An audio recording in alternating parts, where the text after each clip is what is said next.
প্রত্যেকেরই উচিত, প্রতিটি মানুষের, মহিলা পুরুষ ছোট বাচ্চা সবাই জানি, সেটা হচ্ছে মাথার বালিশটা প্রথমে সরিয়ে দেওয়া। মাথার বালিশটা সরিয়ে দিয়ে কিছু কাজ করবে, সে কাজগুলো আমি পরপর বলছি, ওরা করে দেখাচ্ছি।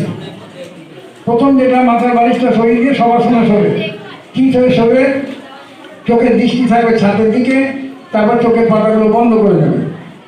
চোখ মানুষকে বেশি চঞ্চল করে, চোখ বন্ধ হলো। এরপরে ওরা যেটা করবে সেটা হচ্ছে কোমর এবং হাঁটু, এই দুটোকে ওরা সচল করার চেষ্টা করবে। কীভাবে করবে সেটা দেখো।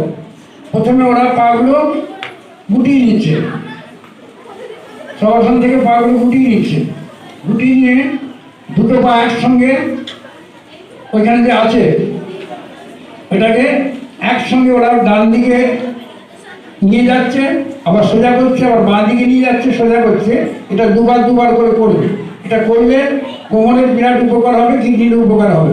দেখে নাও, ওরা শুরু করছে। দেখো, সবাই ডান দিকে দুটো করে পা ঘুরিয়েছে, হাত দুটো পাশে আছে। যেদিকে পা দুটো গেছে মাথাটা উল্টো দিকে যাচ্ছে। এবার সোজা হবে, এবারে বাঁ দিকে চলে যাবে পাগুলো, মাথাটা চলে যাবে ডান দিকে। এটা কোমরটা গামছার মতো নিয়ে যাচ্ছে। কোমরটাকে উঁচু করে তোলা, এই আসনটার নাম হচ্ছে সেতু বন্ধাসন। দেখলে মনে হচ্ছে যে একটা ব্রিজের মতো, সেই জন্য নাম হচ্ছে সেতু বন্ধাসন। নিচে নামাও, কোমর নিচে নামাও, আর একবার তুলবে।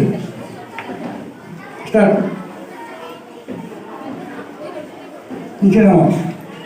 এটা ঢুকিয়ে দিয়ে মাথাটাকে হাঁটুর সামনে নিয়ে আসবে। একটু থাকার পরে মাথাটা তুলবে, তোলার পরে ব্যাক, আর একবার,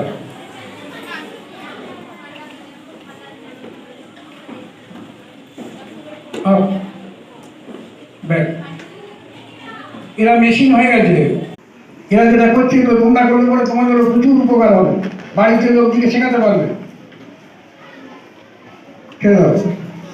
নেক্সট, মধ্যখানে থুতিটা আসছে, তারপর ওরা দুলবে।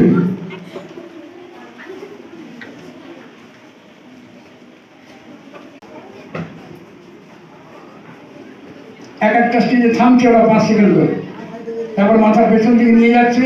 চোখের সামনে যেমন পায়ের পাতাটা থাকে, পাগুলো সমস্ত টান করা আছে, যার জন্য পরে হাঁটুগুলো বাকি নেই।